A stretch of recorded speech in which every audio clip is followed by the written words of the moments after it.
অনেক কিছুই পরিবর্তনশীল। একটা সময় এমন ছিল, আমরাও দেখেছি, যে ইসলামী রাজনীতি করবে কোনো হুজুর, এটারই তো খারাপ নজরে দেখা হতো। একজন হুজুর মানুষ, আলেম মানুষ, ইসলামী ধারা, মানে সেকুলার বাদ দেন, সেকুলার করলে সমস্যা নেই, মাওলানা ভাসানীও রাজনীতি করে গিয়েছেন, ওনাকে নিয়ে অত বিতর্ক শুনবেন না।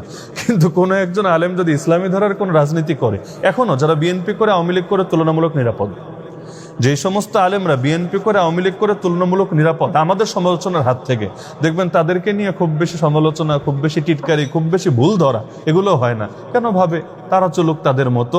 এমনকি ক্ষমতায়ন যদি হয়, তাদের যদি সুযোগ পেয়ে যায়, তাহলে তাদের সঙ্গে মিশতে, তাদের কাছে যেতে আমাদের বিবেকে বাঁধে না। তো নিজেদের ভেতরে আমরা উদারতা দেখাতে পারি না, আল্লাহ হেফাজত করুক। কিন্তু অনেক কিছুই পরিবর্তনশীল। এক সময় ওয়েবসাইট ব্যবহার করলেও খারাপ চোখে দেখা হতো। একটা সময় এমন ছিল যে কেউ যদি মাদ্রাসায় পড়ে ভার্সিটিতে যেত অথবা ওই লাইনে পড়ালেখা করতো, এমনকি আমরা তো এটা দেখেছি, আল আজহার মদিনায়ও যদি যেত, আরে ও তো গেছে, এইরকম একটা মানসিকতা ছিল। ও তো মনে হয় ওই দল ওইখানে গিয়ে অন্তর্ভুক্ত হয়ে গিয়েছে, একটা মানসিকতা ছিল। কিন্তু আলহামদুলিল্লাহ পরিবর্তন হয়েছে। ছোটবেলায় আমরা অনেক পত্রিকায় লেখা দেখতাম, মাসিক পত্রিকায়, ফেসবুক ব্যবহার করবে কোন আলেম, নাউজুবিল্লাহ। আলেম আবার ফেসবুক ব্যবহার করতে পারে, মানে এটা অনেকটা ওই মদের বার আর গানের পার্টির মতো মনে করা হতো। কিন্তু এখন দেখা যাচ্ছে না, এটা একটা জরুরত, সবাই এর সাথে সম্পৃক্ত হচ্ছে।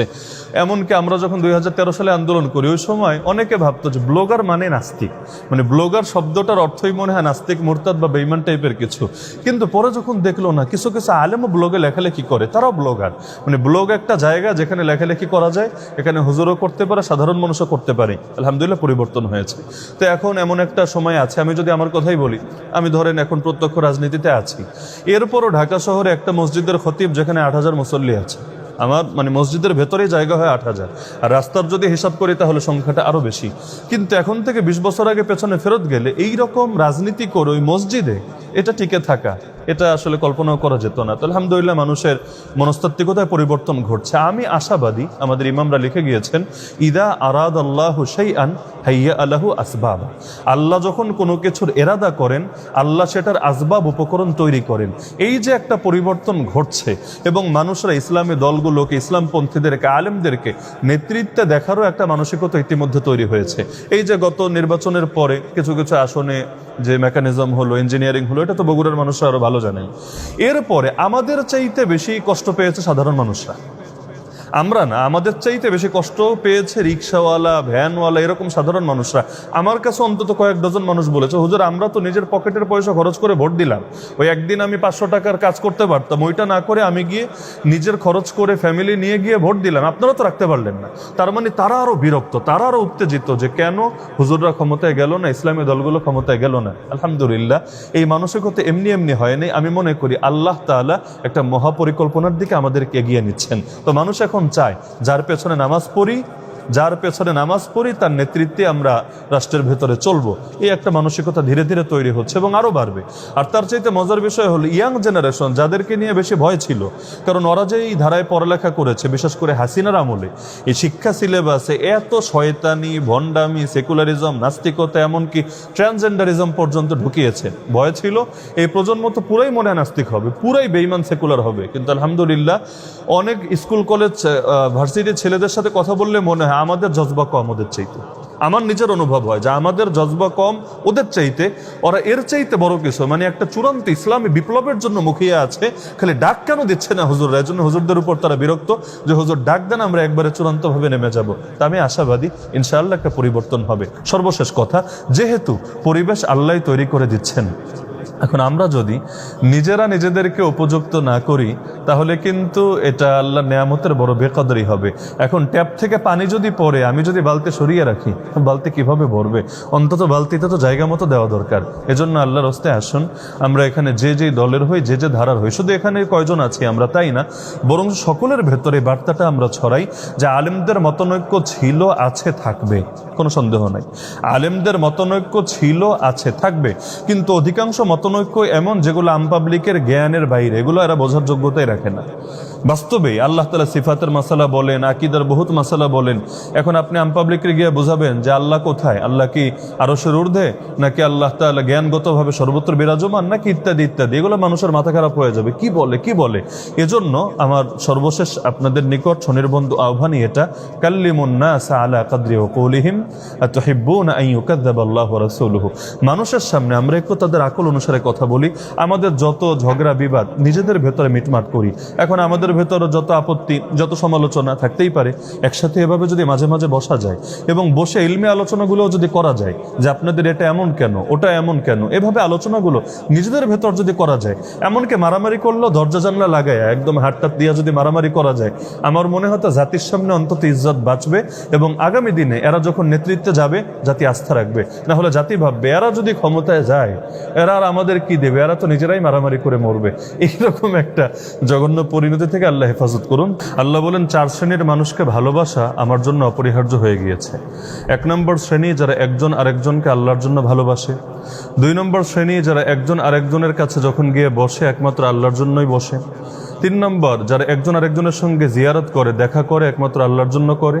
আর 4 নম্বর একজন আরেকজনের জন্য অর্থ খরচ করে, সেটা একমাত্র আল্লাহর জন্য করে।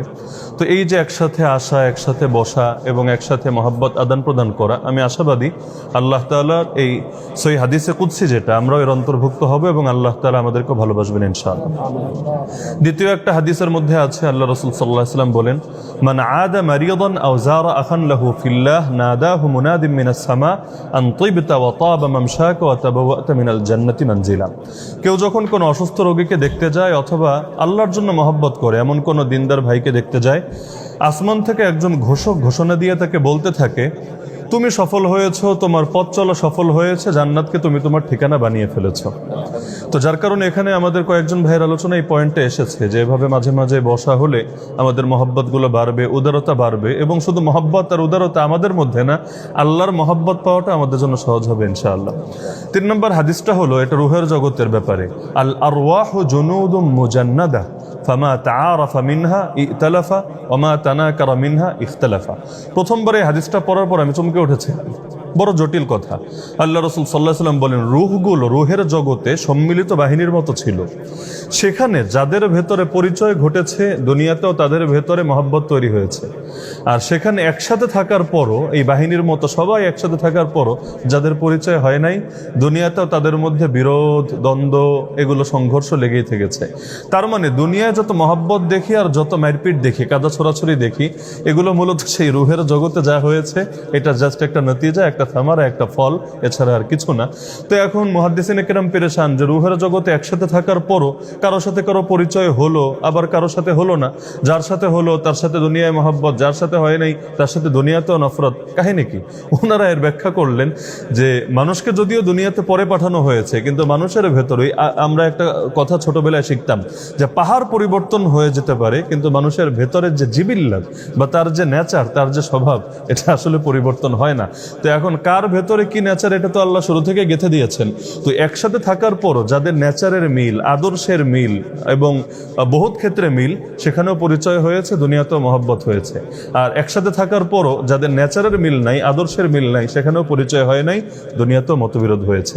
যাই হোক, এই 3টা হাদিস বলে এখানে মূল উদ্দেশ্য না আমার আলোচনায়। 4 নম্বর পয়েন্টে, আল উলামা ওয়ারাসাতুল আম্বিয়া, প্রসিদ্ধ রিওয়ায়াত, আলেমরা নবীদের ওয়ারিস। শাইখুল হাদিস আল্লামা আজিজুল হক রহমতুল্লাহ আলাইহি তিনি এই হাদিসটা আলোচনা করতে গিয়ে এই পয়েন্টটা তিনি ছাড়া আর কারো মুখে শোনা যায়নি। তিনি এটা ব্যাপকভাবে বলতেন যে আলেমরা তো এটাকে প্রচার করে জাস্ট ফজিলতের হাদিস হিসাবে, মর্যাদার হাদিস হিসাবে, শুনতে ভালোই লাগে যে আমি নবীর ওয়ারিস, কিন্তু তিনি বলতেন এটা শুধুমাত্র ফজিলতের হাদিস না, বরং যেমনিভাবে এটা ফজিলতের হাদিস একইভাবে দায়িত্বেরও হাদিস।